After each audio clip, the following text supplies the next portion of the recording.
অনির্দিষ্ট সময়ের জন্য বন্ধ হয়ে গেল রানীগঞ্জের বল্লভপুর পেপার মিল কারখানা। পথে বসতে চলেছে ৩০০-রও বেশি পরিবার। তাই মঙ্গলবার সকাল থেকেই রানীগঞ্জে বল্লভপুর পেপার মিল গেটের সামনে বিক্ষোভ দেখায় শ্রমিকরা। তাদের দাবি, ৭ তারিখ থেকে পেপার মিল বন্ধ করে দেওয়া হয়েছে। শ্রমিকদের বকেয়া বেতন ১৬ তারিখ এবং ২৪ তারিখে এই দুই কিস্তিতে বেতন দেওয়ার কথা ছিল, কিন্তু ম্যানেজমেন্টের পক্ষ থেকে বেতন দেওয়া হয়নি। তার ফলে বেতনের দাবিতে বিক্ষোভ দেখায় শ্রমিকরা। সোমবার সন্ধ্যা নাগাদ পেপার মিল কর্তৃপক্ষ থেকে একটি নোটিশ জারি করা হয়। নোটিশে সাসপেন্স অর্ডার জারি করেন কোম্পানির পক্ষ থেকে। আর সেই দেখেই শ্রমিকদের মনে আতঙ্কের সৃষ্টি হয় যে তাদের বকেয়া বেতন ও মিল খোলার কোনো আশ্বাস তারা দেখতে পাচ্ছেন না। কারখানার শ্রমিকরা বলেন, পেপার মিল কর্তৃপক্ষ বিভিন্ন কারণে কারখানার ক্ষতির গল্প ভেদে বারবার কারখানার উৎপাদন বন্ধ করে দেয় এবং শ্রমিকদের প্রাপ্য পাওনা থেকেও বঞ্চিত করেছে। কারখানা চালুর বিষয়ে রাজ্য সরকার কোনো উদ্যোগ নিচ্ছে না, এমনটাই জানিয়েছেন শ্রমিকরা। এ বিষয়ে কারখানার কর্তৃপক্ষ ও আইএনটিটি ইস্যুর সাথে যোগাযোগ করা হলে যোগাযোগ করা সম্ভব হয়নি। তাহলে কি বন্ধ হয়ে যাবে কারখানা? বেরোজগার হবে ৩০০-রও বেশি শ্রমিক? এমনটাই প্রশ্ন তুলেছেন শ্রমিকদের একাংশ। ইংরেজি ৭ তারিখ থেকে বন্ধ হয়েছে। তবে আমরা একটা জিনিস দেখলাম, এখানে লক্ষ্য করলাম যে বিরোধী দল তাদের মানবিকতা অনুযায়ী তারা যথাযথ একদম ধাপে ধাপে চিঠিপত্র করেছে।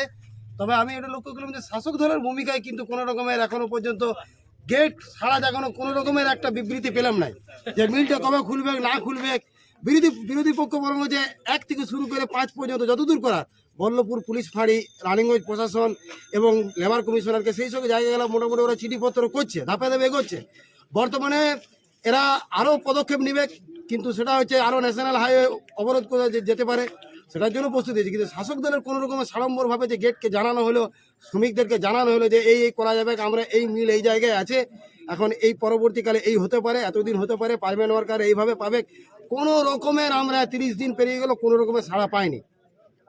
আমাদের শ্রমিকদের পক্ষ থেকে এটাই আমরা বলতে চাইছি, এখানে রাজনৈতিক কোনো দল যেন আমাদের কেউ মতভেদ আনি না, ওয়ার্কারদের মধ্যে কোনো রকম আসে না, প্ল্যান্টে যাতে চলে, প্ল্যান্টের মধ্যে যেন কোনো রকম সমস্যা তৈরি হয় না হোক, সেটা আমরা করতে চাই। কিন্তু এখনো পর্যন্ত যা হলো সেটা কোনো রকমের সাড়া পাইনি। আজ ৩০ তারিখ হয়ে গেল, ১ তারিখ থেকে বন্ধ হয়েছে এবং পুরোনো আমাদের পেমেন্টও আটকেছে, সেটা আমরা পাইনি। কি নাম আপনার? আমার নাম দীপেন দাস। আজকে গেটের সামনে আছেন। আমাদের হঠাৎ এই সাসপেন্স ওয়ার্কার ৮ তারিখে যে ঝুলিয়ে দিল, আমাদের কতদিন ধরে বন্ধ ছিল কারখানা, আমরা আসছি হাইরি করছি, বলছে ম্যানেজমেন্ট বললো পয়সা দেবো না। আমরা বললাম তাও আমরা ডিউটি করব, আমরা পেপার মিলের শ্রমিক, আমরা ডিউটি করব। হ্যাঁ, ওদের মালিকের কি ঝামেলা আছে আমরা জানি না। তো আমরা চাই, আমাদের দাবি যে আমাদের কারখানা চালুক, সুষ্ঠুভাবে কারখানা চলুক, শ্রমিকের বেতন দেখ। আমরা দাবি করি না যে আমাদের বাড়তি বেতন দিতে হবে। আমাদের তো এগ্রিমেন্ট হওয়ার কথা ছিল, এগ্রিমেন্টও করেনি। আমরা যে পুরনো এগ্রিমেন্টের উপরেই চাকরি করছি। আমাদের ঠিকা শ্রমিক যেখানে পারমানেন্ট হওয়ার কথা ছিল সেগুলোকেও নেয়নি। আমরা সমস্ত কোম্পানির দাবি মেনে আমরা এই মিলকে চালাবার চেষ্টা করছি, তাও কোম্পানি আমাদের সঙ্গে সহযোগিতা করছে না।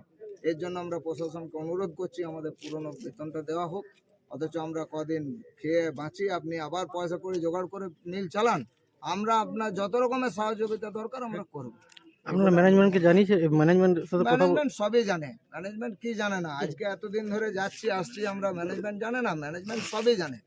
এটা পরিকল্পিত করে বন্ধ করেছে, পুরো প্রি প্ল্যান কায়দা করে করলো। কারা করতে পারে করেছে, তার সঙ্গে কিছু আছে যেগুলো আমরা বলতে পারবো না, বোঝা যাবে না, সেসব লোক জড়িত আছে। কি নাম আপনার? আজকে আমাদের পেপার মিলের শ্রমিকদের জন্য মানে এটা একটা বড় চরম সংকটের দিন। ৭ তারিখ ৮ তারিখ থেকে মিল বন্ধ হয়েছে। আমরা চিঠির পর চিঠি হচ্ছে যে ডিএলসিকে জানিয়েছি, আজ পর্যন্ত না এখানে কেউ এসছে আর না কেউ হচ্ছে যে কথা বলছে। কালকে রাত্রে হঠাৎ করে মানে একই তো উইদাউট নোটিশ ৮ তারিখ থেকে মিল বন্ধ করেছিল, কালকে সন্ধ্যেবেলা নোটিশ দেয় সাসপেনশন ও ওয়ার্ক, ৩০ তারিখ থেকে ঘোষণা করে দিল।